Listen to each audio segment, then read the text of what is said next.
Hey, good evening, Facebook. It is time for another live. I'm going to just take a few breaths here, and hopefully more of you all can come in because this is a very important conversation. Well, let me not preface it and say important conversation, but this is an important conversation for me because this is a very touchy topic. And a topic that I have been wanting to speak on for a while. So come on in here. I'm just going to take a few little moments so more people can come in, take a breath, and let's have a conversation about something that my guides downloaded to me yesterday. So I want to preface this conversation before we start this conversation. I want to preface this conversation with a few things. One, because this is a touchy topic, and because this is a topic for me that I'm still a little shaky on for myself. I still have some fear. I have some fear around bringing this out in the public. So that means I need to set some boundaries to really protect my space. So in this conversation, you have all rights to disagree, but don't comment your disagreements. If you post a comment disagreeing with what I'm talking about, or trying to argue with anything that I share today, I'm going to have to block you. This is me being protective so that I can bring something out that I've been suppressing for a while, by the way. Also, because this is a very touchy topic and we're in the height of this so there are high emotions.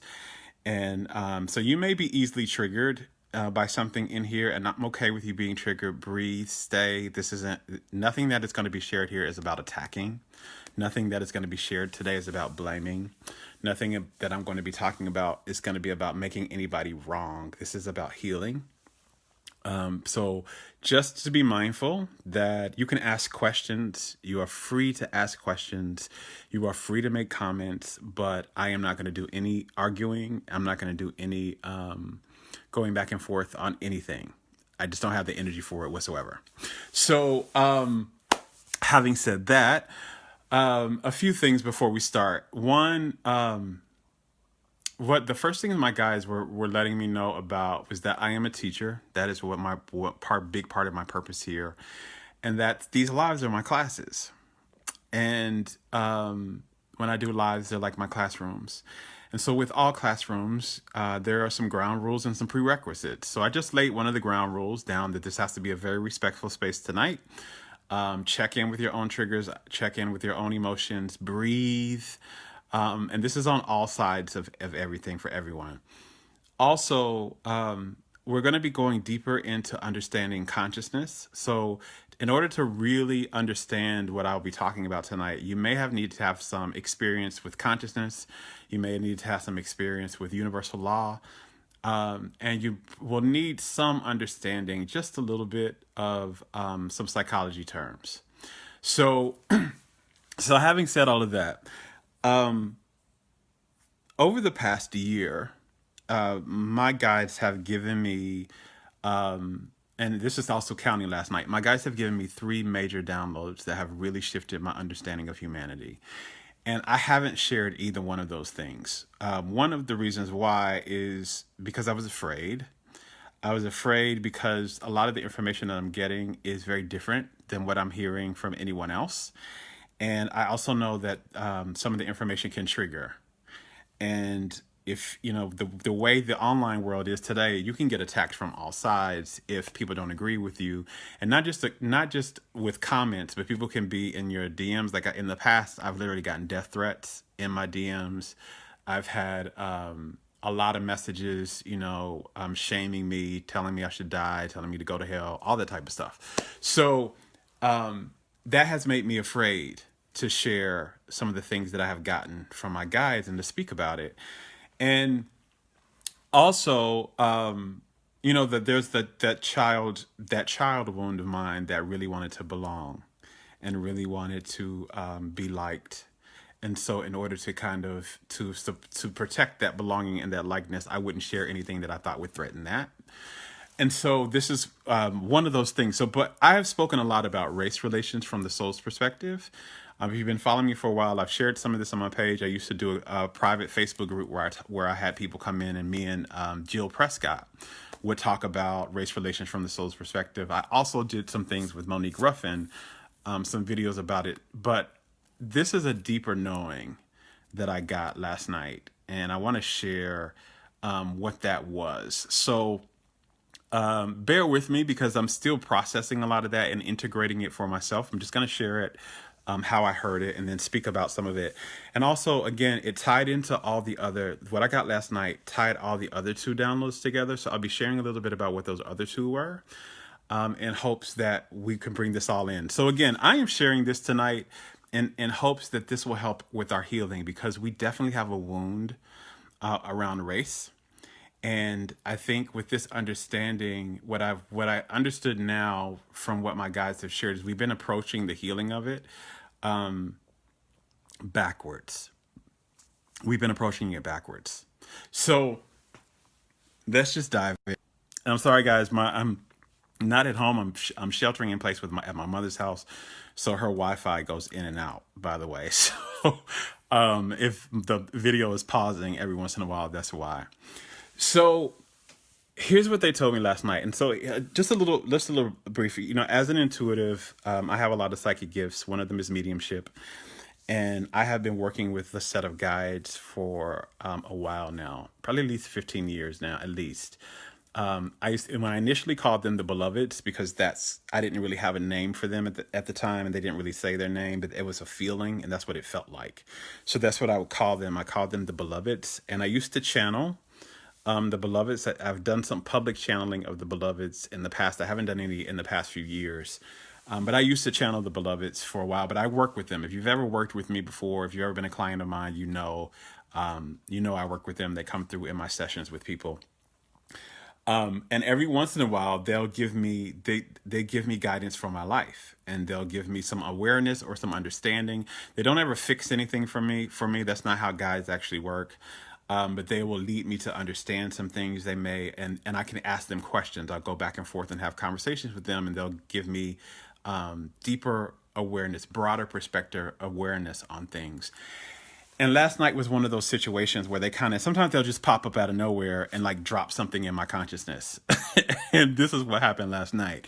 So and a lot of times when they do that, it's around the time when I'm heading to bed, because what they told me was, the times where I'm most open and receptive in my consciousness to receive higher guidance from my guides is when I'm just getting ready to go to bed, because that's when my consciousness is relaxed.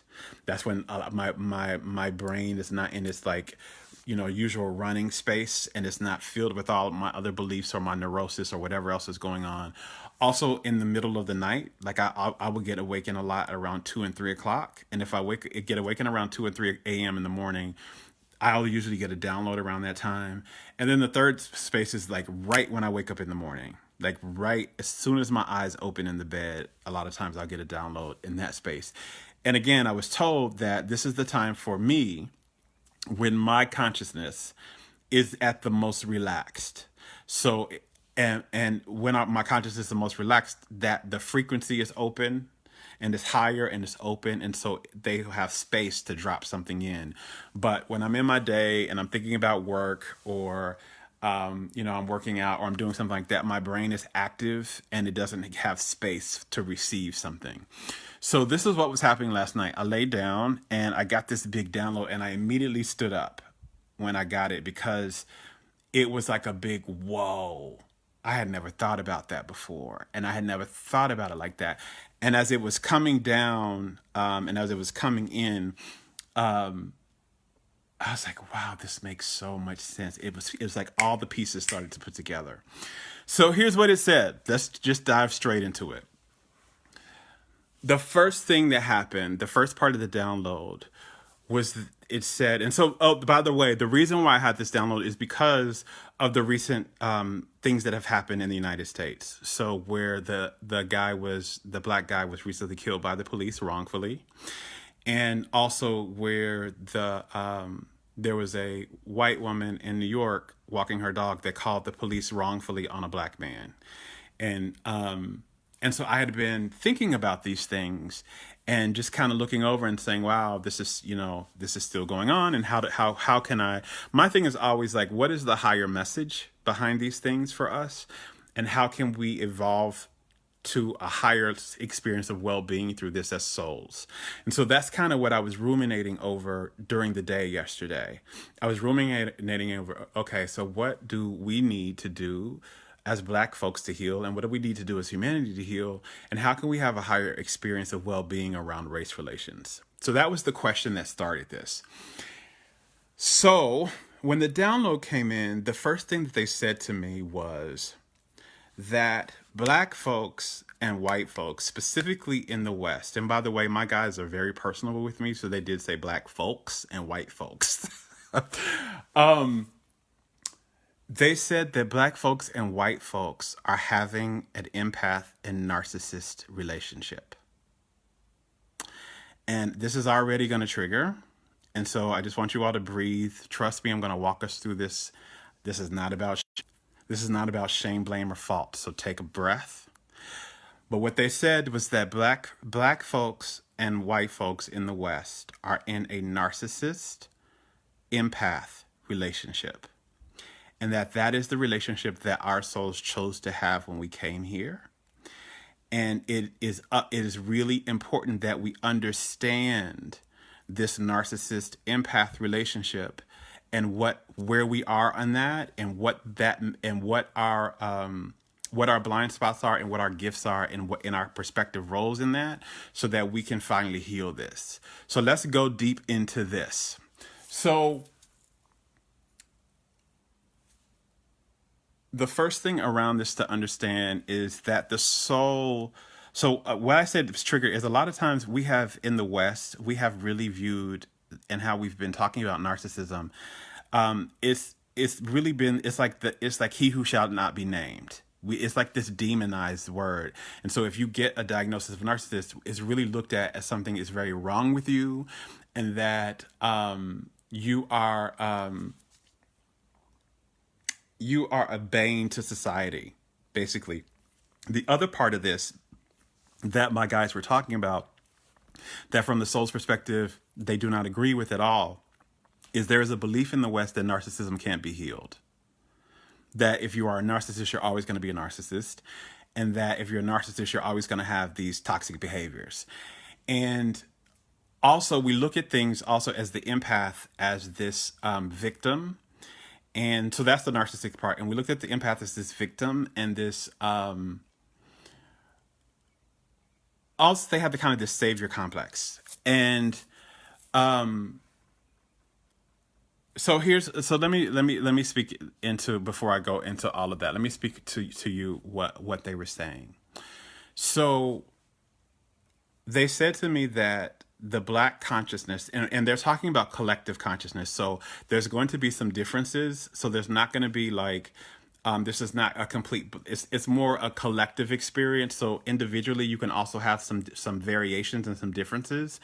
And you can also be either or, and some of both actually is what my guys were sharing with me individually, but we're talking about collectively. So collectively, Black folks are empaths.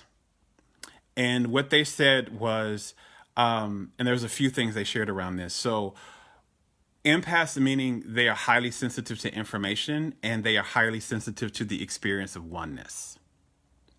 Highly sensitive to information, and they're highly sensitive to the experience of oneness.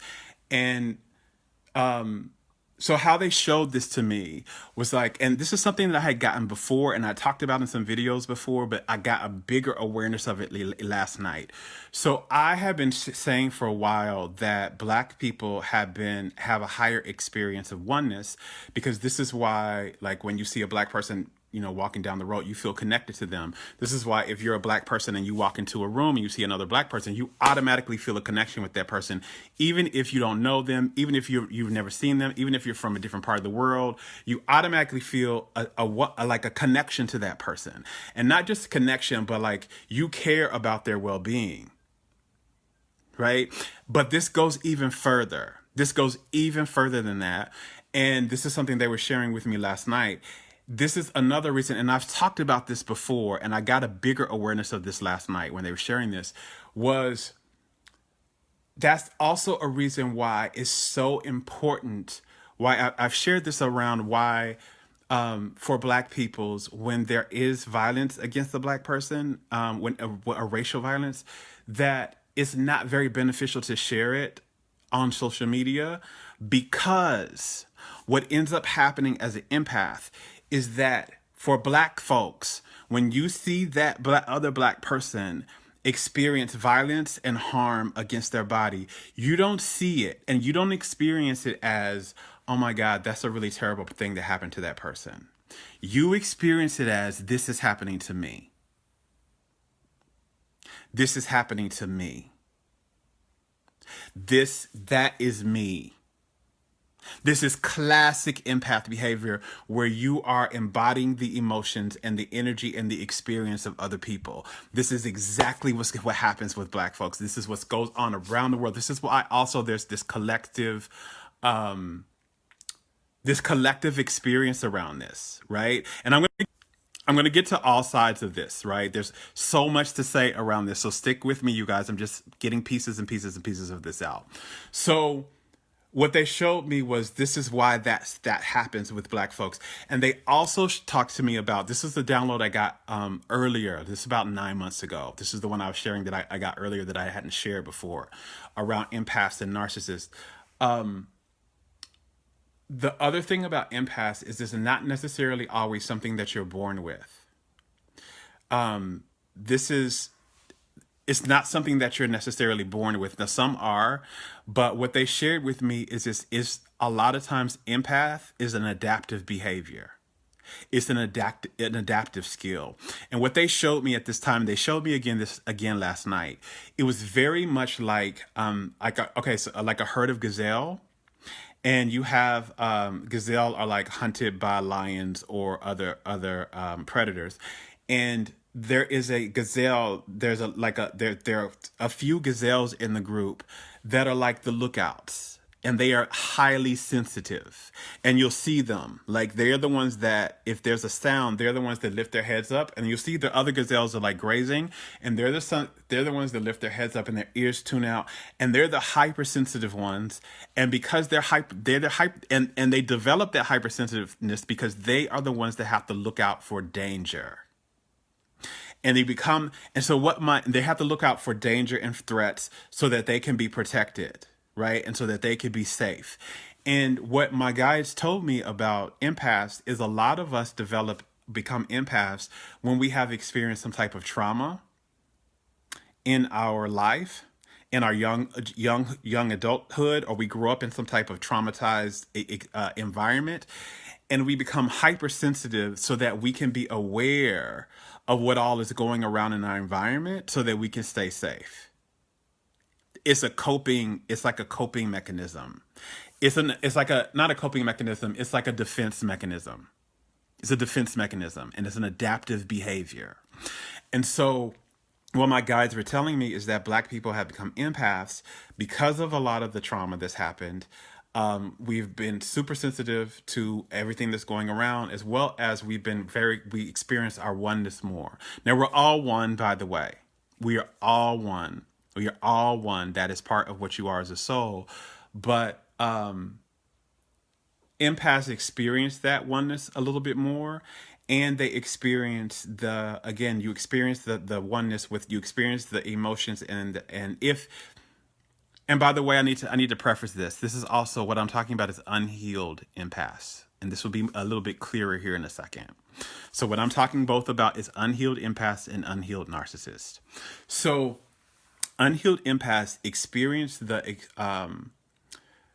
emotions of everybody, and they're always kind of swayed by it, and not strongly yet in their own energy center, and really in control of their own emotional state when they have been unhealed, right? So this is what they were telling me last night was, one, that Black Americans and Black people in the West are empaths, and they are unhealed empaths. And I'm going to talk about the other parts of I guess since we're talking about empath, let's go into it. So the unhealed aspect of the empath is where they don't have boundaries. They don't have really clear communicated boundaries.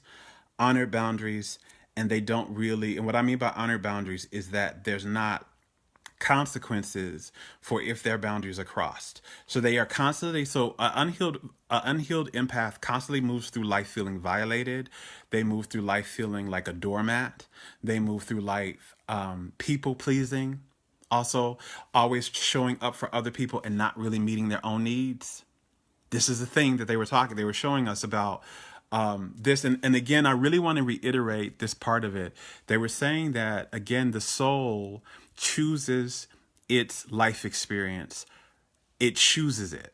And it chooses it because this life experience helps it expand and knowing how to express its light and expand its light into the world. And it chooses different perceptions. It chooses different experiences every lifetime.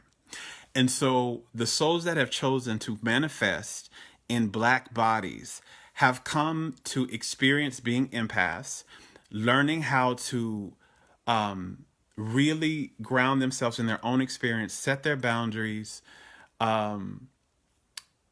experience the oneness while also understanding their own individuality,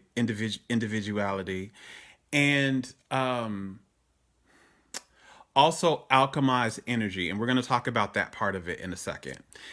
But that's kind of the major experience why you come in as a highly sensitive empath is you're highly sensitive to information, and that information could come in through the emotions of other people, the energy, the environment around you. Like me as an empath, I am very highly sensitive to energy. I can feel the energy of a space. I can feel the energy of a person, and I get information from that energy. I get information from it. And so this is but I've had to learn in my own journey how to stay in my own energy and not be so wrapped up in other people's energy, not be so wrapped up in the energy of an environment, not be so swayed. And this is another reason why I'm very careful by what I watch.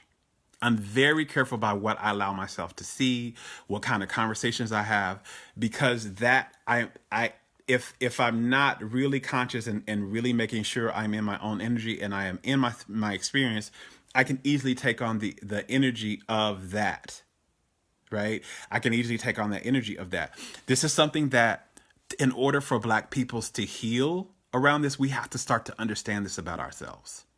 We have to start to understand that we are empaths. That is the very purpose why we manifested in Black bodies in the West. We are empaths. We are highly sensitive to information and highly sensitive to energy. And we experience oneness more, and not just oneness amongst Black peoples, but if you've noticed, like Black, and this is one thing that if you've heard this conversation around it, you've heard Black people say, we've cared about other people. Like this is the same thing that goes around, like why we'll take care of, quote unquote, white people's kids. We're always showing up for them. We are forgiving them and things like that, and that is completely okay. That is completely why, because we experience and we even feel a connection outside of our color. And we, one second, I have to breathe because there's so much. Hold on one second.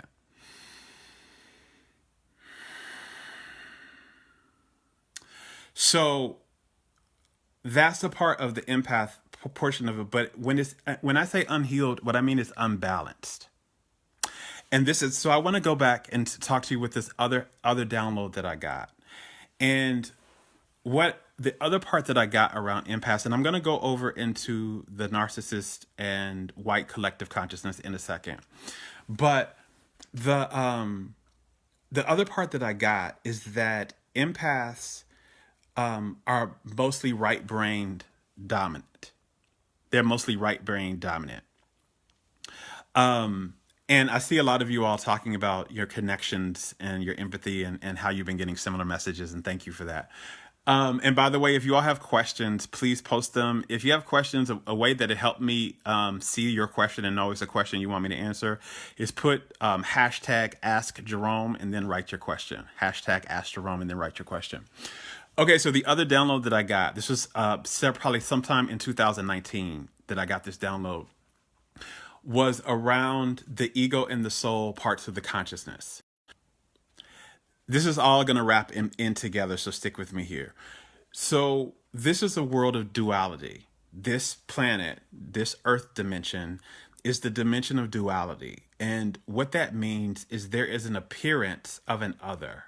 You have an, and what I mean by other, there's an appearance of an opposite.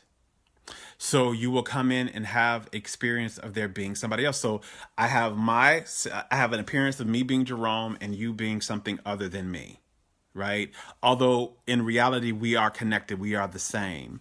What I have the appearance of in this world is that this is me in this brown male body, and you are who you are in whatever body, and you are different than me, or you are something other than me. You have opposites. You have the sun and you have the day and the night. You have male, you have female. You have appearance of opposites, by the way, because as we know, it's really just an appearance, an illusion of opposites. You have black, you have white, you have day, you have night, you have male, you have female. And what they showed me was this is all even inside the body. You have a left side and a right side of the brain. And you have a soul and you have an ego, right? And they appear to be opposites, but they're really two sides of the same coin. This is the thing about duality. You came to experience the illusion of there being something opposite and other while still understanding that you're the same. And this is the same thing. And they showed me this more about the brain, around how we have a left and a right side of the brain. And it's like, and what they told me was that the ego is left brain and the soul is right brain. And that what we have been teaching about the ego is really misguided because we've been demonizing it. And this is very much in a lot of spiritual circles. You've been talking about how you need to beat your ego. You need to get over it. You need to get out of it. You need to let it go. And what they were telling me was that, one, that's not possible if you want to stay in this dimension. Two, that's not the purpose anyway. They were telling me that the ego is the part of you that keeps you human. It's the part of your consciousness that allows you to have an individualized experience.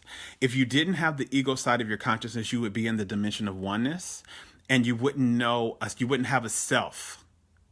You wouldn't have a self, right? And so that part is and that's mostly operated by the left side of the brain.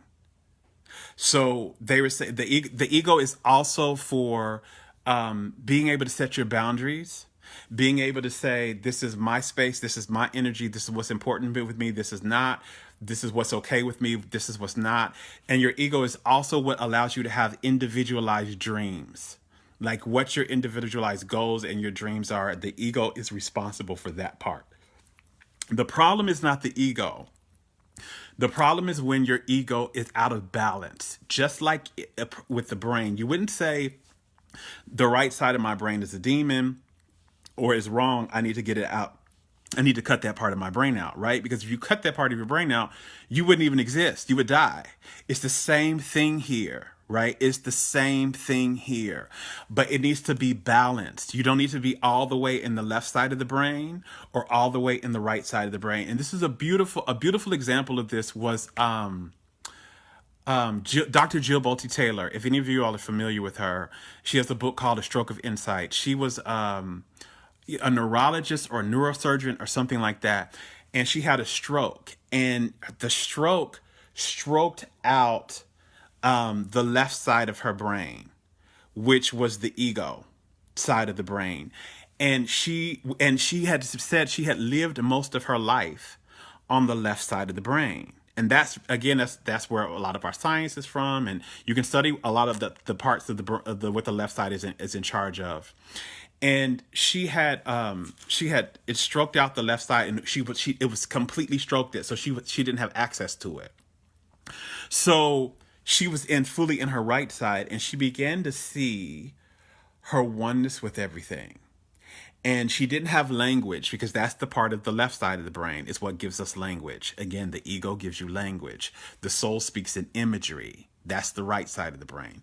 And so she didn't have language, and she couldn't speak. She couldn't really understand language, but she could feel energy, and she could feel her connection to everything.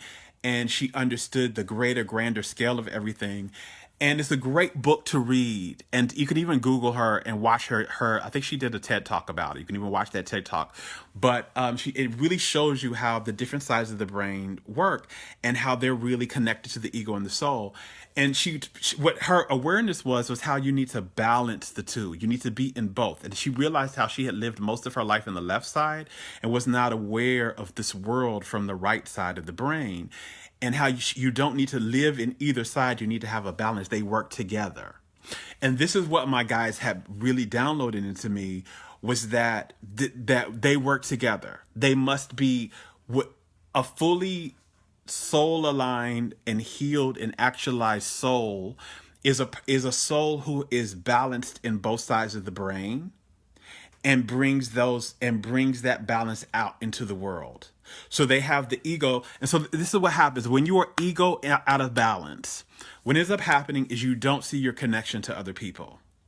And you will begin to move through the world where your actions benefit you, but they hurt others.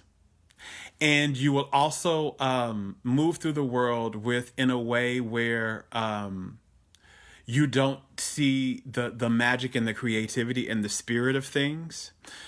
You're more science-based, you're more evidence-based, you're really about evidence and not mostly in like intuition and trust, right? So that's the ego side of the brain. This is where the narcissist side of things exist. This is where when you're out of balance, when you are ego dominant, and what I mean by ego dominant is ego consciousness dominant. So you're ego dominant, you're more left side dominant, and this is what happened. This is where the narcissism part of it is. You're seeing things from your perspective, and it's hard to see anything from anybody else's perspective. You also don't feel a connection to other people as much. You also will, what they were saying was, let me tune in again. Okay, one thing they want me to share really quickly is like what we've talked about a lot and what we've attributed a lot to ego is actually is actually trauma. So when we say things like, you don't feel enough and you're heavy in your ego, what's really happening is you've had trauma and you've been disconnected from the truth of your soul and you're not balanced. So that's part of the ego. But let me switch over to the other side. So the right side of the brain, which is where the soul part is, right?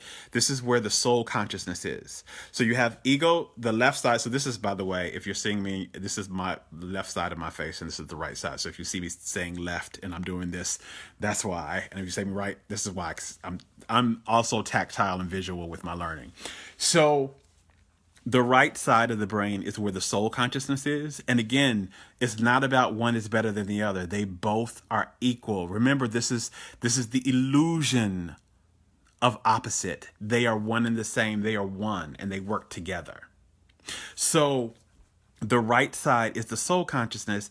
And when you are heavy and imbalanced on the right side, what ends up happening is you feel your connection to everybody, but you have a very hard time standing up for yourself. You have a hard time speaking up for yourself and setting boundaries. And this is why you'll let people walk all over you because you're not in your individuality fullness yet. You're more in connection with others. You'll be very, they said this to me last night. This is one of the things they really shared with me last night. This goes back to Black people being empaths and being more right brain dominant. You'll also participate in groupthink.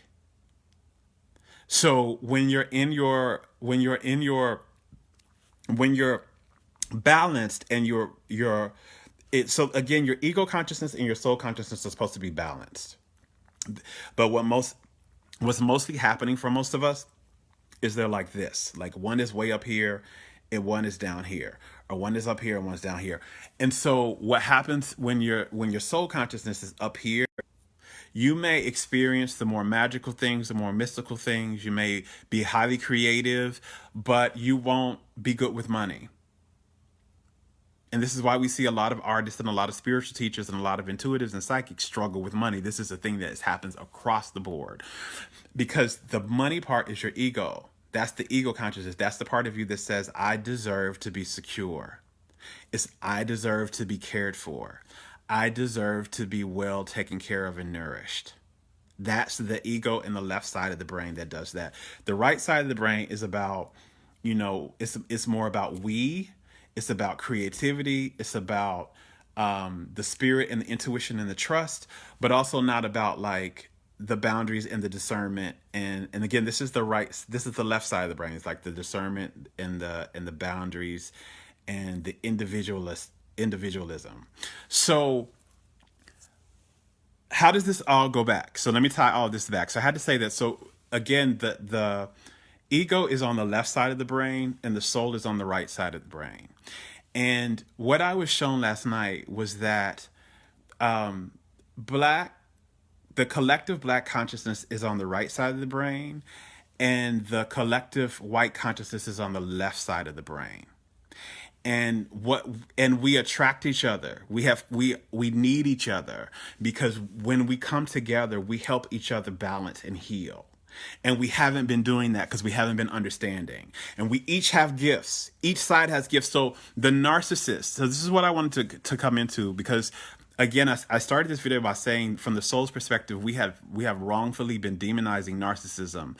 It is something that is out of balance. It can be healed and it has gifts, but it also has toxic issues, just like empaths. When you're not healed, you have gifts. You have great things to bring, but you also have toxic elements when you're not balanced. And the toxic elements of empaths is you don't have boundaries, you don't speak up for yourself, you don't get your needs met. The toxic part of narcissist is you are always looking for other people to meet your needs. You don't see your connection to other people. You don't realize how your behaviors are negatively affecting others, and you don't see any other worldview outside of your own, right? And so this is what my guys were telling me about, and this is why we attract ourselves, and why narcissists and empaths need each other. And if you go so I'm talking macro, but if you go micro level, you'll see that in the beginning, before you really do your healing, especially as an empath, most of your relationships, especially your intimate relationships, is going to be with a narcissist. It's going to be with a narcissist. And you attract that. Your soul brings that narcissist to you because that relationship is going to teach you, if you are aware, and you are aware of your power, and you're aware that all relationships come to serve and they come to help you become aware and to step more into your light. The narcissist comes to teach you how to set your boundaries, how to speak up for yourself, how to stop people pleasing, how to stop trying to always be liked, and how to start focusing on your own needs, and how to really begin to set space and begin to understand what you need and the space that you need to be well. And from the narcissist perspective, the narcissist attracts the empath. For the empath to I see some questions saying, will you teach how to have boundaries? I'll speak a little bit about it, but that's a whole nother live. By the way, you guys, if you have questions, put in the comments, put hashtag Ask Jerome, and then write your question, because that lets me know that's the question that I need to respond to. So why the narcissist attracts empaths is the empath relationship with the empath. When the empath stands in their power, when they heal and they set boundaries with the empath, they let the empath, they help the empath understand that, oh, my way of seeing things is not the only way in the world, that my perspective is not the only perspective in the world, that, oh, my behavior is also negatively affecting other people, and I need to really address that. And they also, when a healed, empowered empath is in a relationship with a narcissist, they help the narcissist understand that the narcissist needs to get their own needs met too.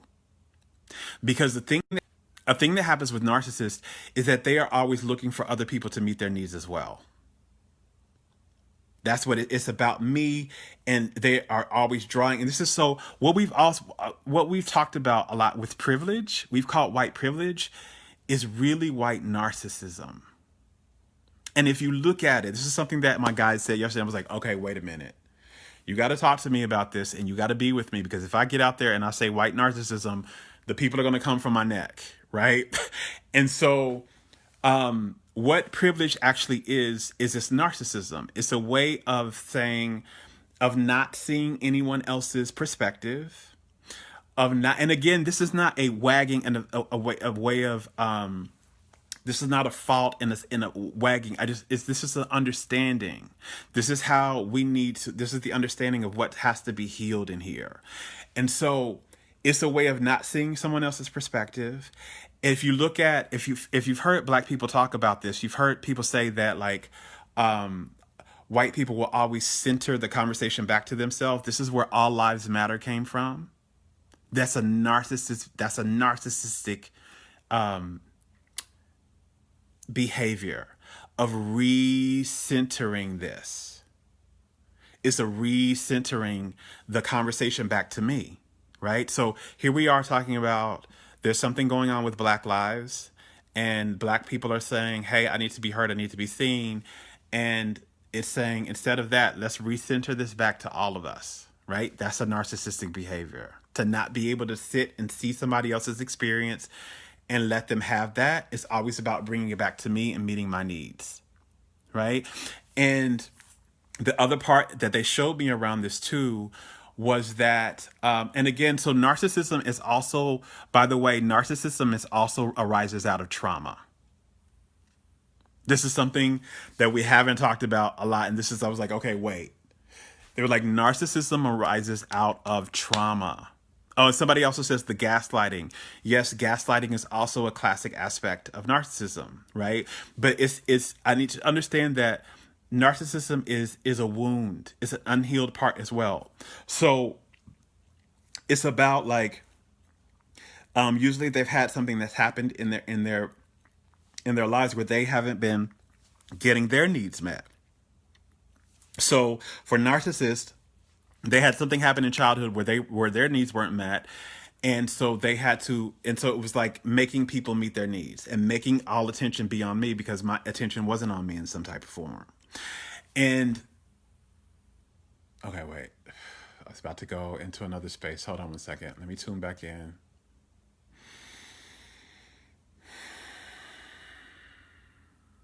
So, what they were sharing was we need each other, but our healing journeys are different. And we need each other because there are pieces that each one of us has that the other ones need to embody. So for the white collective consciousness, there's an embodying of being able to experience your oneness with people outside of your immediate family. To really feel it, to have it go from like a theory to really being in practice, where you fully understand. And this is what you will also see, because this is a lot of what you'll hear in conversation is like, you'll hear in groups of Black folks is like, why can't white people see as a collective what's going on? And why can't they understand? And why do they always feel, why is it hard to get so many people to understand that this is happening? Why was there such an outrage to like Colin Kaepernick taking a knee, right? Trying to bring attention to racial injustice. Why did they make it about the flag, right?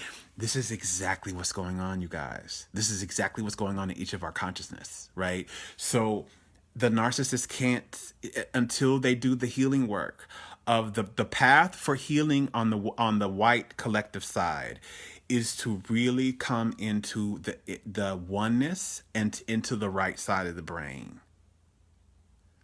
The path for healing for this, and we both have healing. I'm going to talk about both of us and what both of us are at. There's another part to this too about manifestation and creation from consciousness that I'll speak to in a second. But this is one aspect of this. The path for collective healing is we really need to work on, for the white consciousness, developing your empathic abilities. Developing your abilities to be highly sensitive to your oneness and your connection to all life. To all life. To all life. what I was shown and my guys were shown is what the white consciousness in the West is mostly used to being connected to is their immediate family. They feel that oneness there and they see that there. So they feel it with their brother, sister, their mother, their grandmother, that. But when it extends out of the immediate family, they don't necessarily have a higher sense of connection and a sense of oneness around that. They're understanding, they're learning it, but they don't see it, which is also why we see a lot of this happening in the spiritual circles. If you've been following, if you're in the spiritual world, you know there's been a lot of issues with race relations in the spiritual field in these last few years, and a lot of teachers have been being called to the forefront where they've been having these forefronts. And I see some of you all saying,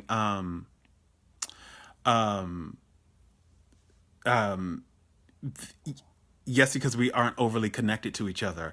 And that's kind of also, if you look at this, like, black folks are in our ancestry is more tribal, right? Again, that's more oneness. That's more collective. That's more, right side of the brain ish. And that hasn't, in the white collective ancestry for a while, has been nomadic.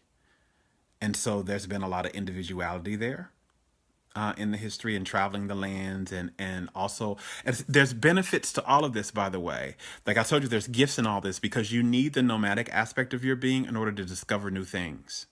This is how new lands and new worlds were discovered. If that wasn't there, this wouldn't happen, right?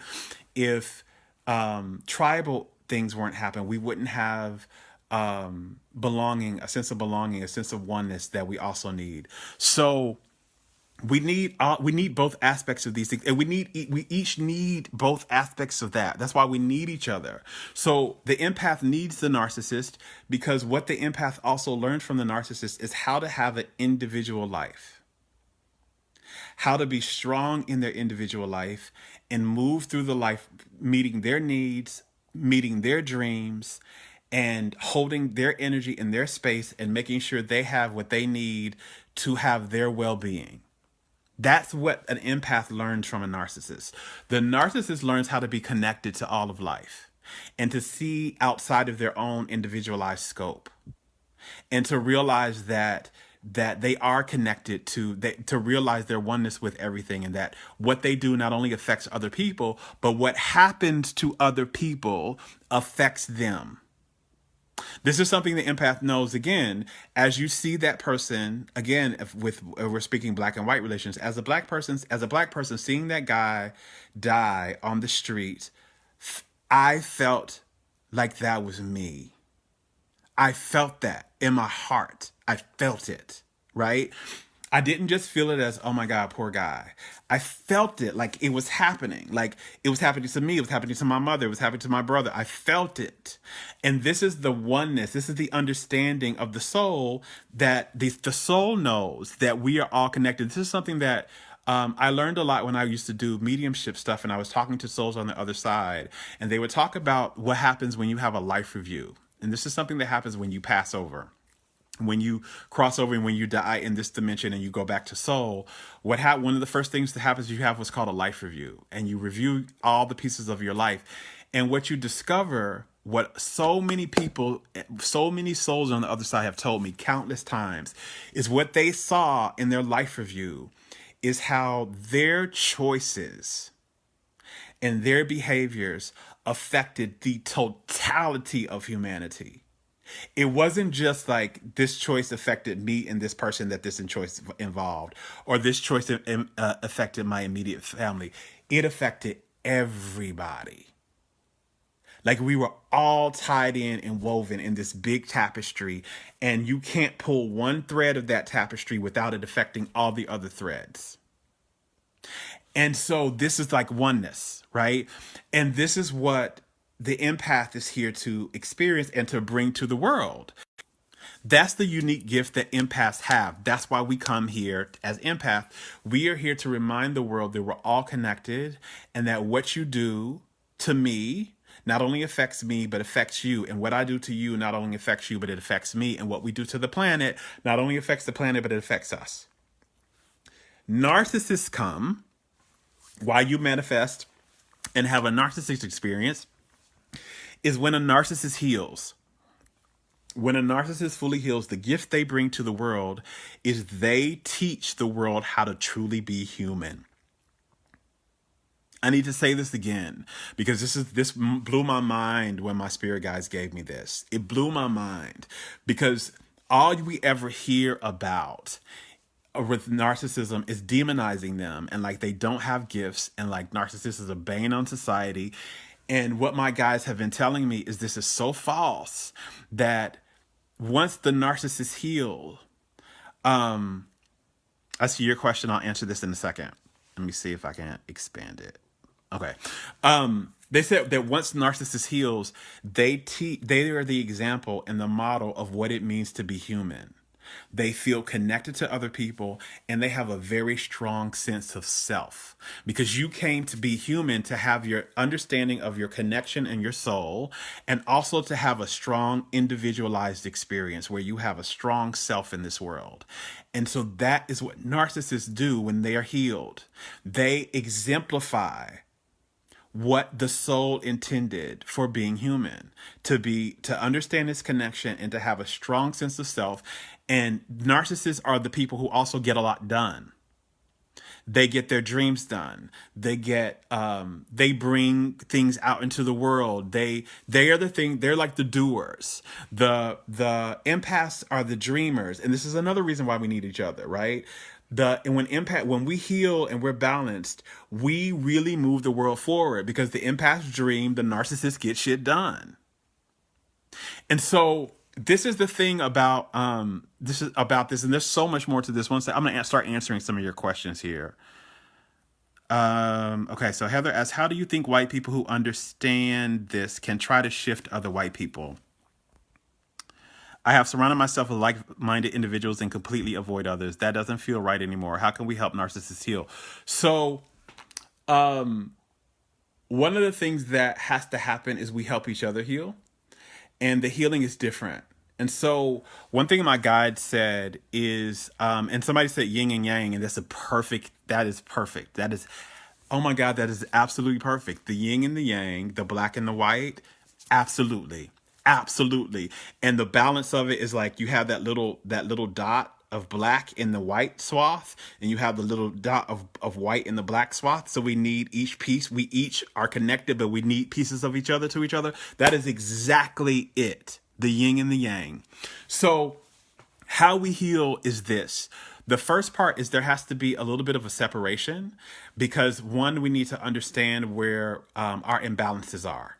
So for Black folks, we are too much in the people pleasing and the squashing down of our voice. This is also why Black folks have a lot of thyroid issues, by the way. This is also what my guys told me. This was another thing. The squashing down of our voice. I see some of you. Hold on one second. Let me get this. I see some of your questions coming in.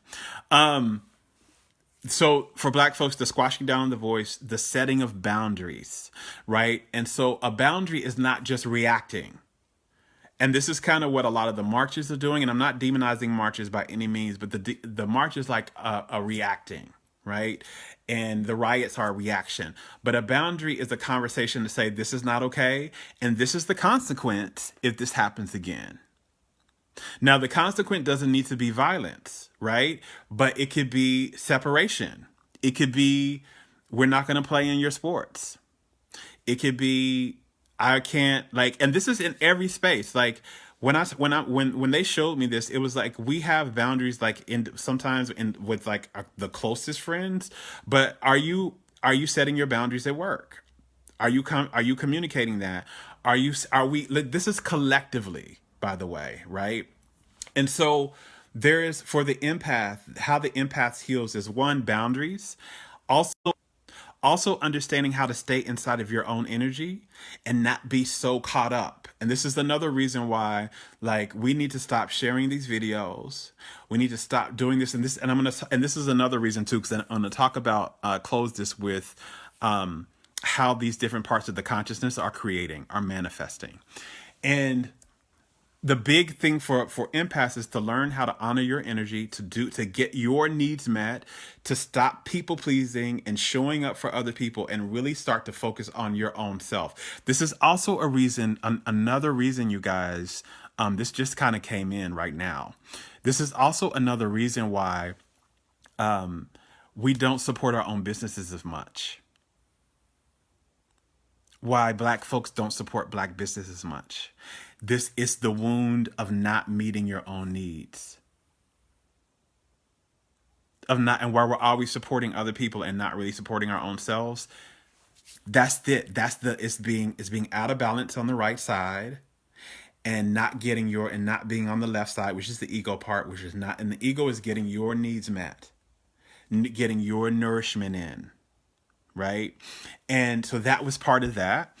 And for the narcissist, it's really going to start to be doing empathy work and compassion work and connection work, and to look outside of self, like look outside of your own individualized experience. And it's really, you have to do that work, and these works, so they're separate, they're different works, and you can't do them together yet until we do them individually. And so what my guide showed me was there needs to be some separate spaces where white people go to heal, and understanding that they are healing narcissistic wounds, and where Black people go to heal and understand they are healing empathic wounds. And then when we do some of that work, we come together. And then when we come together, we join as a whole, and we bring the whole human forth. We bring the whole yin and the yang forth. And this is where the world will jump to the next evolutionary part. That was another part I was shown, was that we are jumping to the next evolutionary part. Now, one more question, and I'm going to jump to this last part. Debbie says, a Black woman told me that she had a white woman tell her, I don't see color. And she explained how that wasn't that wasn't a goal. She wants to be seen as a Black woman because that's who she is, and wants to love as who she is and her history. A good lesson for us all. Do I agree? Our difference needs to be recognized. Okay. So I used to do this. I used to have this project where I love this question around, not seeing color. So I used to have this project called The Wisdom of Color. And I would go around the country, and it was about increasing diversity and inclusivity in wisdom-based communities. So these are spiritual communities, mindfulness communities, etc. Because there's a big issue around that. And like, remember I said, there's still narcissism and unhealed narcissism and unhealed empathy in this spiritual communities, right? But it goes so often overlooked because we think we're so high and evolved and awakened, and a lot of times those spaces are the most toxic. And so I was doing this. I would go around the country and have these conversations about helping us see where we're operating out of these spaces in these wisdom-based communities and how to heal that. And so one of the conversations I used to have a lot was around this, I don't see color. And this is the thing that I said a lot. And if you've ever heard me speak on this, you've heard this before, is one, it's not true. You do see color. You saw the colors of your clothes when you put them on, and you chose those clothes particularly because of the colors. You see the colors of the flowers. You wouldn't go outside and say, I don't see any colors of any flowers out here. You see the colors of the flowers. You like them. I have a bouquet in my room right now. I chose this bouquet because of the colors. I wanted some yellow, I wanted some orange, and I wanted some white in here. And that's the color of the flower bouquet that I got, right? And so you see color. So one, that's not true. You don't see color. You do see color. And I want you, by the way, I want you to see a color. That's the other thing. I want you to see my color. My soul chose this color. This color is beautiful. Just like your soul chose your color, if your color is different than mine and your color is beautiful, you need to see color. You need to recognize the beauty in the color. What you don't want to do, which is what we're trying to heal, is you don't want to assess worth to a color. You don't want to assess worthiness to a color. One color is more worthy than the other. One color is more inadequate than the other color is. One color is smarter. That's what you don't want to do. You want to see the color and you want to appreciate it. Because the thing is, we're not here, by the way, the soul does not come to be the same. If we weren't all here to be one color, sameness is death to the soul, by the way. The soul needs difference and it needs contrast in order to keep expanding. Difference brings expansion and it brings growth. If everything is the same, that brings stagnation and there won't be any growth. So you need this. What you don't want, you want to see and you want appreciation, but you don't want judgment. You don't want judgment. The other thing around this whole thing too is when we're imbalanced on the right side of the brain, we start to judge and we start to say things are less than. And this is kind of where a lot of the racism is coming from as well. Racism says somebody else is less than me and is less inadequate than me. And when we're in the left side of our brain, where we're in the ego part of our brains, and that's unbalanced, and we're not in the soul part, because the soul part, you can't have that conversation because the soul knows when you're in the soul part, that person is the same as me. I'm connected to that person. So that person can't be less than me, and I can't be better than that person because we're the same. The ego part says I am different than that person over there, and I'm better. When it's unhealed. The healed part of the ego still says I'm different, but I'm also connected. That's what the ego says when it's healed. I'm different, but I'm also connected. When it's not balanced, when it's out of balance, it says I'm different and I'm better. And this is a lot what's happening, right? With the right side of the brain and the soul consciousness, when it's wounded, it says it can go into the feelings of not being enough. I'm not enough. I don't feel a sense of my worthiness.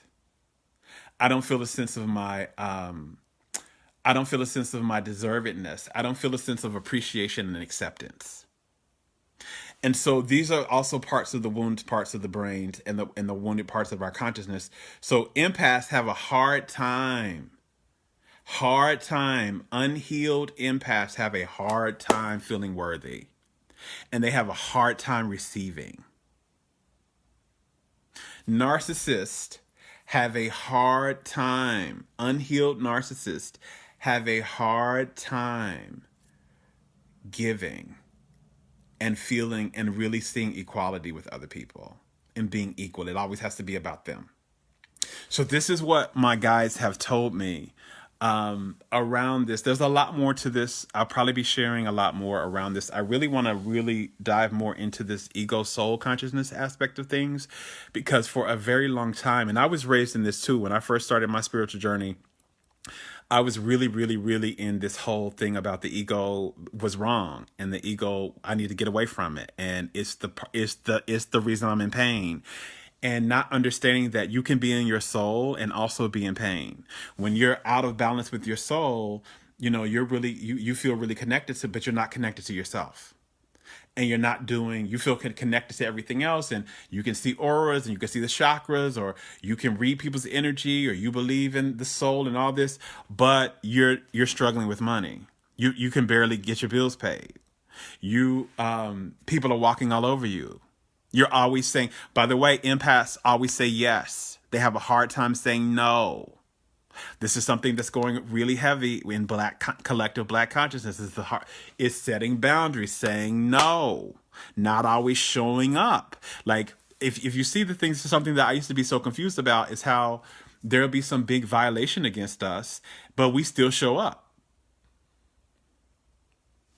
We still show up. Yes, Brian says the narcissist is grandiose and one up. Yes, that's another aspect of the unhealed narcissist. The unhealed narcissist is very grand and like, again, I'm up here, and that's where the racism comes from. This is what my guides told me. It's like it's coming out of the narcissistic part of the personality. So yeah, so Brian, you're just right. The deficiency in narcissism is empathy towards others. And this is why we need each other to balance. So the deficiency in, or the wound in, and I call it wound, the wound in narcissism is empathy. And the wound in empaths is individuality and being able to meet your own needs. And setting like boundaries and getting your needs met, you know, all that type of stuff. And this is what's happening with Black folks. This is one of the things why we're not getting our needs met. We're not setting boundaries, and we're screaming, hoping somebody. And so here's the other thing. The last thing that this is a good place to end it on, that my guide said, nobody else is coming to save you. Nobody is coming to save you. We have to save ourselves. White folks, nobody's coming to save you. Black folks, nobody's coming to save you. We have to save ourselves. We have to look at, yes, somebody's saying we both energies have been violating each other.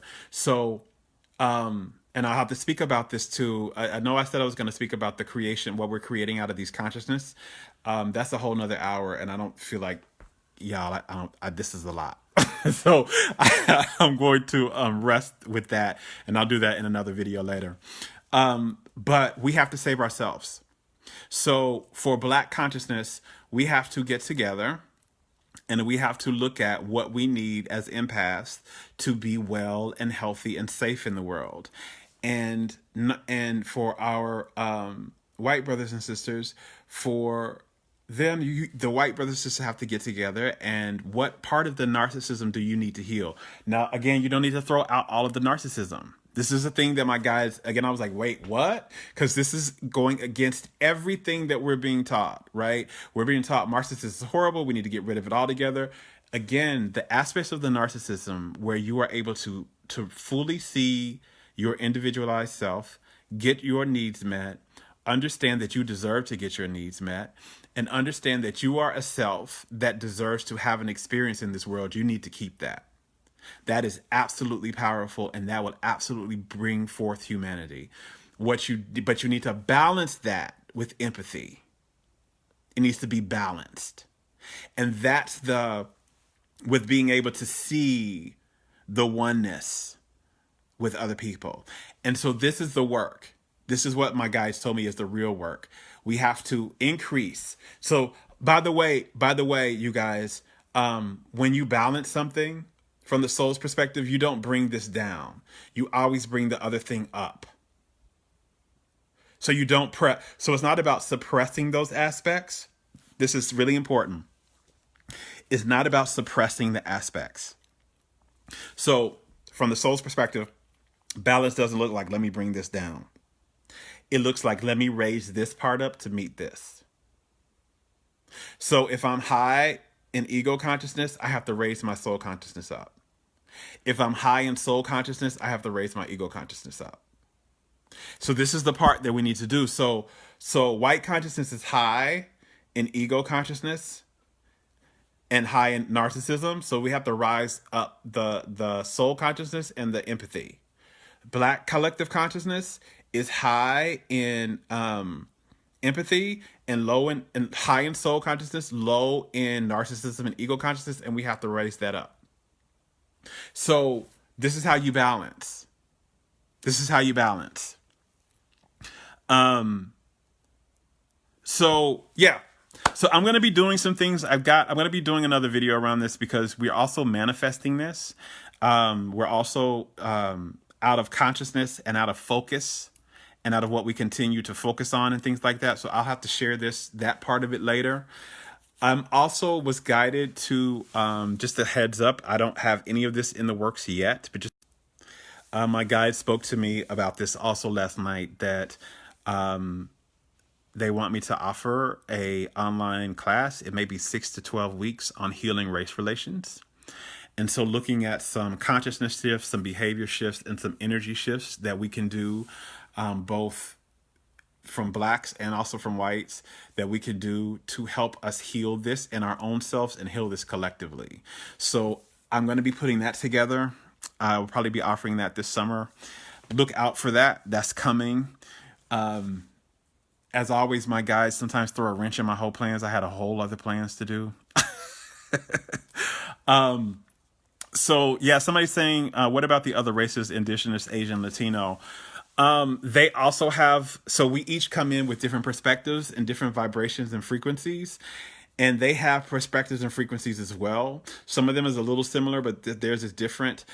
I didn't get a download specifically about them yesterday. This was specifically about white and black, mainly because this is what's happening in the world, and also because I am black. Also, I am indigenous. I am of mixed African and Native American heritage.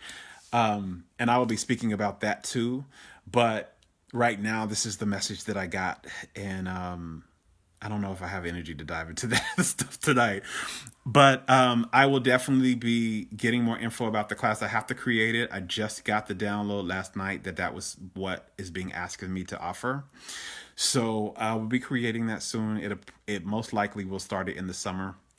It'll be a small thing. It won't be a huge thing. So I may take maybe 10 to 15 people max. So just watch out for that. And thank you all for listening. Thank you all for allowing me to get this out. This is something I've been wanting to share. Even though I got this download last night, pieces of this I've had for a while and haven't been sharing this. So thank you. Thank you for listening. Thank you for being respectful and respecting my boundaries in the comments. I fully appreciate that. And if there's a question that I didn't answer that you posted in here, I'll try and get to it later. Thank you all so much for the love. I truly feel it. I truly appreciate it. By the way, if you're looking at my shirt and you like it, it says love. It's available in my shop at jeromebraggs.com/shop if you wanted one for yourself. So until then, till next time, you guys, much, much, much love. I love you. Now go love yourself. Bye.